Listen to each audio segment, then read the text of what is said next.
நண்பர்களே வணக்கம். நான் அரசு ராஜா. தமிழ்நாட்டில் இருக்கிற பெரும்பாலான இளைஞர்கள்ட்ட போய் இந்தியாவிலேயே உங்களுக்கு ரொம்ப பிடிச்ச பெண்கள் எந்த ஊரை சார்ந்தவங்க அப்படின்னு ஒரு கேள்வி கேட்டா அப்படின்னா எல்லாருமே சொல்ற பதில் நமக்கு தெரியும். அது கேரளத்து பெண்களை தான் ரொம்ப பிடிக்கும் அப்படின்னு சொல்லுவாங்க. அதுக்கு ஏத்த மாதிரியே இந்த சமூக வலைதளங்கள்லையும் திரைத்துறையிலையும் கேரளாவை சேர்ந்த நிறைய பெண்களை பிரபலப்படுத்திருக்காங்க, பிரபலமா இருக்கிறாங்க.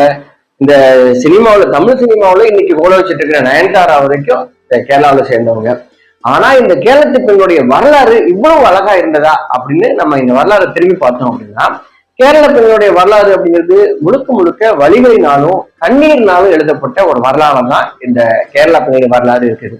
சரி, இந்த கேரள பெண்களின் வரலாறுல அப்படின்னு நம்ம சொன்னாவே நமக்கு எல்லாம் ஞாபகம் வர்றது எது அப்படின்னா, அங்க இருந்த மார்பு வரி சட்டம், அது மட்டும் இல்லாம தோல் சீலை போராட்டம் பத்தி தான். இதுக்கு முன்னாடி கேரளத்து பெண்கள் நிறைய கொடுமைகளை அனுபவிச்சு வாழ்ந்து வந்திருக்கிறாங்க. வலிகள் நிறைந்த கண்ணீரால எழுதப்பட்ட ரொம்ப அழகான கேரளத்து பெண்கள் வரலாறு இந்த வீடியோல நம்ம பார்க்க போகிறோம். சரி, கடவுளின் தேசம் அப்படின்னு வர்ணிக்கப்படக்கூடிய ரொம்ப ரொம்ப அழகான ஒரு ஊரான இந்த கேரளா சங்க காலகட்டத்தில இருந்தே நம்முடைய தமிழர்கள் கட்டுப்பாட்டுல தான் இருந்திருக்கிறது. தமிழ் வேந்தரான சேரர்கள் தான் இந்த கேரளாவை பன்னெடுங்காலமாக ஆட்சி பண்ணிட்டு வந்திருக்கிறாங்க. இந்த சேரர்கள் ஆண்டு இந்த பகுதி ஏன் இவ்வளவு கேவலமா மாறி போனது, இந்த பகுதியை ஏன் இவ்வளவு மோசமான ஒரு பகுதியா மாத்தினாங்க, யார் மாத்தினாங்க அப்படின்னா அதுக்கு பின்னாடி வந்த நம்பூதிரி பிராமணர்கள் அந்த ஆட்சியையும் அதிகாரத்தையும் கைப்பற்றியிருந்தாங்க. இந்த நம்பூதிரி பிராமணர்கள் அதிகாரத்தை கைப்பற்றிய பிறகு கேரளாவோட ஏகப்பட்ட மாற்றங்களை அவங்க கொண்டு வந்தாங்க. நம்முடைய தமிழ் மொழியானது மெல்ல மெல்லமா அழிக்கப்பட்டு மலையாளம் அப்படிங்கிற ஒரு புதிய மொழியை அவங்க உருவாக்குனாங்க. இந்த நம்பூதிரி பிராமணர்கள் ஏகப்பட்ட கொடுமைகளையும் பண்ண ஆரம்பித்தாங்க. அந்த கொடுமைகள் அனைத்தையும் நம்ம ஒரு பதிவுலயே சொல்லிவிட முடியாது. அதனால இந்த பதிவுல நம்பூதிரி பிராமணர்கள் அவங்க கொண்டு வந்த மாற்றங்கள்ல கேரளத்து பெண்கள் எப்படி கொடுமைப்படுத்தப்பட்டாங்க அப்படிங்கறத இந்த பதிவுல பார்க்கலாம். இந்த மானுட சமூகத்துல எல்லாத்தையுமே போய் திருமணம் அப்படின்னா அது பொதுவான ஒண்ணுன்னு எல்லாருமே ஒத்துக்குவாங்க. எல்லா சமூகத்தினரும் திருமணம் பண்ணிக்குவாங்க. அது போலதான் கேரளாவிலையும் திருமணம் அப்படின்னா ரொம்ப கோலாகலமா ஜாம்னு நடந்து வந்தது. ஆனா அந்த திருமணத்துல பல கொடுமைகள் இன்பில்டாவே இருந்திருக்குது. கேரளாவில் நடக்கக்கூடிய திருமணங்களை பல பிரிவுகளா பிரிச்சு வச்சிருந்தாங்க. அதுல சில பிரிவுகளையும் அந்த பிரிவுகள் இருந்த கொடுமைகளையும் நம்ம இந்த உடல பார்க்கலாம். அதுல முதலாவது முறை தான் சம்பந்த முறை. கேரளாவுல தங்களை உயர்ந்த ஜாதி அப்படின்னு சொல்லி கொண்டவங்க தான் இந்த நம்பூதிரி பிராமணர்கள். இந்த நம்பூதிரி பிராமணர்களுக்கு அடுத்த கட்டத்துல இருந்தவங்க தான் நாயர்கள். இந்த நம்பூதிரி பிராமணர்கள் ஒரு வித்தியாசமான ஒரு பழக்க வழக்கத்தை இந்த சம்பந்த முறையில கையாண்டாங்க. அது என்ன அப்படின்னா, தங்க குடும்பத்துல பிறக்கக்கூடிய மூத்த ஆண் குழந்தை மட்டும்தான் ஒரு நம்பூதிரி பார்ப்பன பெண்ணை திருமணம் செய்து கொள்ள முடியும். அதுக்கப்புறம் வரிசையா நிறைய ஆண் குழந்தைகள் பிறக்குன்னு வச்சுக்கோங்க, அவங்களுக்கு எல்லாம் அந்த நம்பூதிரி பிராமண பொண்ணை கல்யாணம் பண்ணி வச்சுக்க மாட்டாங்க. இதுக்கு என்ன காரணம் அப்படின்னா, ஒவ்வொரு நம்பூதிரி வீட்லயும் ஏகப்பட்ட சொத்துக்கள் இருக்கணும்.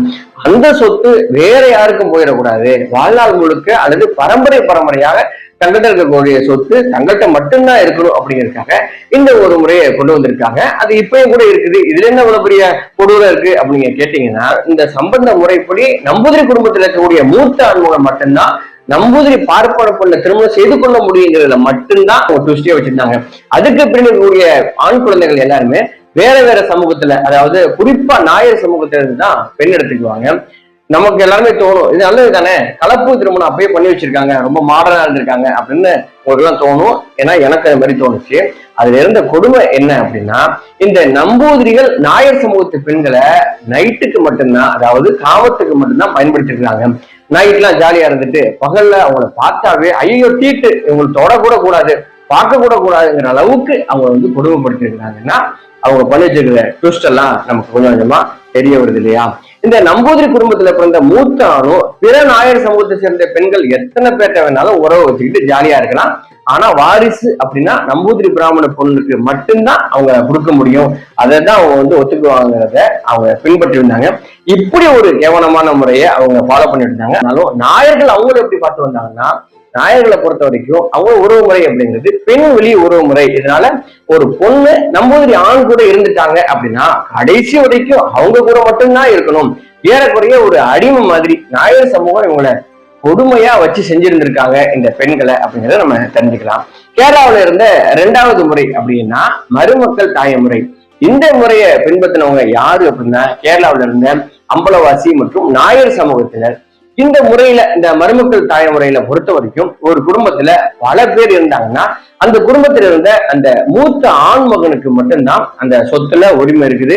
இது எல்லாருக்குமே இருக்கிறது தானே, இதெல்லாம் புதுசு அப்படின்னு மறுபடியும் நீங்க கேட்டீங்கன்னா, அவனுக்கு அப்புறம் அந்த சொத்து யாருக்கு போகும்னா அந்த மூத்த சகோதரின் முதன்மை சகோதரியோட மகனுக்கு தான் அந்த சொத்து போகும்னு சொல்லியிருக்காங்க. இதுக்குள்ள என்ன மாதிரியான ட்விஸ்ட் வச்சிருந்தாங்கிறது ஒண்ணும் புரிஞ்சுக்க முடியல. இந்த முறையில் இருக்கிற ஒரு கொடுமை என்ன அப்படின்னா, நாயர் சமூகத்து பெண்களும் அம்பலவாசி பெண்களும் 10க்கு மேற்பட்ட கணவன்மார்களை அவங்க வைத்துக் கொள்ளலாம். ஒரு பொண்ணு 10 பேருக்கு மேல இருக்கிற ஆம்பளை கூட தொடர்பு இருக்கலாம். அதுல இன்னும் தெளிவா சொல்லணும் அப்படின்னா, எத்தனை பேர் வேணாலும், அது 10க்கு மேல 50 இருக்கலாம், 100 இருக்கலாம், ஒவ்வொரு நாளும் ஒவ்வொரு ஆண் கூட இருக்கலாம். ஆனா அந்த மாதிரி நைட்ல ஒரு ஆண் கூட இருந்து அவரும் வேலை உங்களுக்கு கருவுல குழந்தை நின்றுச்சு அப்படின்னா, அந்த குழந்தை பிறந்ததுக்கு அப்புறம் தான் கூட இருந்த ஒரு 50 பேர் கூட இருக்காங்கன்னா யாராவது ஒருத்தர் இது என்னுடைய குழந்தை தான் அப்படின்னு அவங்க ஏற்றுக்கணும். ஒருவேளை பொறுப்பேற்றுக்கிறதுக்கு யாருமே வரல அப்படின்னா அந்த குழந்தையையும் அந்த தாயையும் அந்த பெண்ணையும் நீ ரொம்ப கேவலமானவ, நம்ம ஊர்ல அப்படின்னு சொல்லுவாங்கல்ல, அப்படிப்பட்ட ஒரு பொண்ணு அப்படின்னு சொல்லிட்டு அவங்க மொத்த சமூகம் கூடி அவங்கள ஒதுக்கி வச்சிருவாங்களாம். இவங்களே எல்லாரும் கூட இருக்கிற அலோவ் பண்ணுவாங்களாம், இவங்களே இந்த மாதிரி ஒதுக்கி வச்சிருவாங்க சொல்லி இந்த மாதிரி ரொம்ப ரொம்ப மோசமான ஒரு கேவலமான முறையை அந்த காலகட்டத்துல மருமக்கள் தாய முறை அப்படின்னு பின்பற்றி வந்திருக்காங்க. இதனால ஏகப்பட்ட பெண்கள் பாதிக்கப்பட்டு வந்திருக்காங்க. அப்பா தெரியாத ஆயிரக்கணக்கான குழந்தைகள் கேரள பகுதியில அந்த காலகட்டத்துல இருந்திருக்கிறது. அடுத்ததாக இன்னொரு முறை அப்படி என்னன்னா கேட்டு கல்யாணம் அப்படிங்கிற ஒரு முறை. இது என்ன கேட்டு கல்யாணம், அந்த பேரே ரொம்ப வித்தியாசமா இருக்குல்ல. இது என்ன டீகோட் பண்றாங்கன்னா, ஒரு போலியான திருமண முறை தான் இந்த கேட்டு கல்யாணம் அப்படின்னு சொல்றாங்க. அதாவது நாயர், மாரர், அம்பலவாசி போன்ற சமூகத்துல இதை பின்பற்றி வந்திருக்காங்க. இந்த கேட்டு கல்யாணத்துல என்ன நடக்கும் அப்படின்னா, சொந்தங்கள்லாம் கூடி ரொம்ப தடபுடலா ஒரு பொண்ணையும் பையனையும் சேர்த்து பயங்கர பலோடமா ஒரு கல்யாணத்தை பண்ணுவாங்களாம். அந்த கல்யாணம் முடிஞ்ச உடனே 3 நாள் அவங்க டே நைட்டா பயங்கரமா ஜாலியா ஒன்ன குடும்பம் நடத்துவாங்க. அதுக்கப்புறம் அந்த பொண்ணும் அந்த ஆணும் பிரிந்து போயிடுவாங்க. இந்த பொண்ணு இவங்க வீட்டுல இருக்கணும், அந்த ஆண் அவங்க வீட்டுல இருக்கணும். இந்த பொண்ணும் யார்கிட்ட வேணாலும் குடும்பம் நடத்தலாம், அதுக்கப்புறம் யாரு கூட வேணாலும் போகலாம். அடுத்து இந்த பையனும் யார்கிட்ட வேணாலும் கூட இருக்கலாம் அப்படிங்கிற ஒரு கேவலமான திருமண முறையை கேரளாவுல வச்சிருந்திருக்காங்க. அடுத்ததாக 4வது இருந்த ஒரு முறைதான் தரவாடு முறை. இந்த தரவாடு வீடு முறை அப்படின்னா என்னன்னா, குடும்பத்துல சகோதர சகோதரிகள் எல்லாம் பிறக்கிறாங்க, பெரிய கூட்டு குடும்பம் அப்படின்னா அந்த மூத்த ஆண்மகன் தான் அந்த குடும்பத்தோட தலைவனா இருப்பான். எல்லா சமூகத்திலுமே மூத்த ஆண்மகனுக்கு ஒரு பெரிய அந்த கிரீடம், பொறுப்பு, சொத்து எல்லாம் போகுது இல்லையா, அந்த மாதிரி இருக்கும். ஆனா அவன் இதுல இருக்கிற ட்விஸ்ட் என்னன்னா, அதுக்கு தனக்கு கீழே பிறந்த அந்த பெண்களுக்கு எல்லா பொறுப்பையும் அவன் ஏத்துக்கிட்டு பொண்ணுக்கு கல்யாணம் பண்ணி வைப்பான். கல்யாணம் பண்ணி வச்சுட்டு அப்பயே மாப்பிள்ளைய, எப்பா நீ உன் வீட்டுக்கு போ, இந்த என் தங்கச்சி என் வீட்டுலதான் இருக்கணும் அப்படின்னு சொல்லிட்டு மாப்பிள்ளைக்காரன் அவங்க வீட்டுக்கு அனுப்பிச்சிருவான், இந்த பொண்ணை இவங்க கூடவே வச்சுக்குவான். இதுக்கு பேர்தான் தரவாடு விடுமுறை. இதுக்கு ஏன்டா கல்யாணம் பண்ணி வச்சீங்க அப்படின்னு நமக்கு எல்லாம் தோணுது இல்லையா? கல்யாணம் பண்ணி வச்ச மாதிரி இருக்கணும், வீட்டுக்கு ஒரு வேலைக்காரி இருக்கிற மாதிரி இருக்கணும்னு சொல்லி இப்படி ஒரு ட்விஸ்ட பண்ணி வச்சிருக்காங்க. நான் சொன்ன இந்த 4 திருமண முறைகளும் கேரளாவில பல ஆண்டுகளாக பின்பற்றி வந்திருக்கிறது. இதற்கு காரணம் என்ன அப்படின்னா, கேரளாவில் இறக்கப்பட்ட மிகப்பெரிய சமூக மாற்றம் தான். சேரர் காலகட்டத்துல இப்படி கிடையாது. அந்த சேரர் காலகட்டத்துக்கு அப்புறம் இந்த நம்பூதிரி பிராமணர்கள் உள்ள வந்தாங்கல்ல, அப்பதான் வந்திருக்குது. இந்த வரலாற்று பக்கங்களை திருப்பி பார்ப்போம் அப்படின்னா, அங்க முழுக்க முழுக்க காரணமா இருந்த நம்பூதிரி பிராமணர்கள் அப்படின்னு அழைக்கப்படக்கூடிய ஒரே ஒரு குடும்பத்தை சேர்ந்த அவங்களுடைய வழித்தோன்றர்களான இந்த நம்பூதிரி பிராமணர்கள் பெரும்பான்மையா கேரளாவுல இருக்காங்களா, இவங்கதான் அடிமைப்படுத்தினாங்களா அப்படின்னு கேட்டா பெரும்பான்மையெல்லாம் கிடையாது, ரொம்ப கம்மியா தான் இருந்திருக்காங்க.